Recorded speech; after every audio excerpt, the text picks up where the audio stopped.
বিখ্যাত সাহিত্যিক ও কবি সুনীল গঙ্গোপাধ্যায়ের লেখা একটি প্রতিবাদীমূলক কবিতা আজ আমি পাঠ করে শোনাব। কবিতা আর যুদ্ধ নয়। শুরু করছি।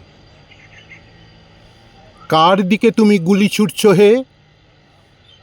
এখানে সবাই মানুষ। তুমি কে? তুমি কি গ্রহান্তরের দলছুট?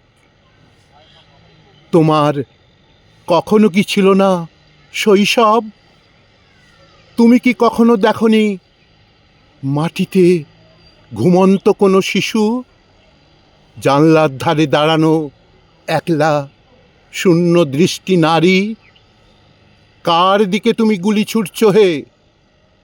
এখানে সবাই মানুষ। নামাও রাইফেল।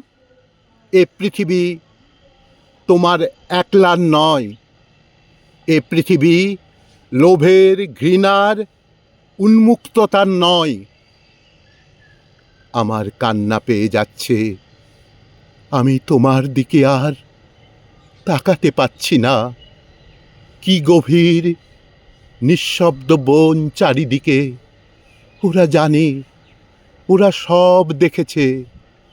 ধোঁয়ায় গ্রাস করেছে নিষ্পাপ বাচ্চা ও ব্যাকুল মহিলাদের। ক্ষুধার্ত ও বঞ্চিতদের দিকে উদ্যত মুষ্টি তুলেছে যারা, তারা কে? কার দিকে তুমি গুলি ছুটছ হে? এখানে সবাই মানুষ। তুমি কে? তুমি কি গ্রহান্তরের দলছুট?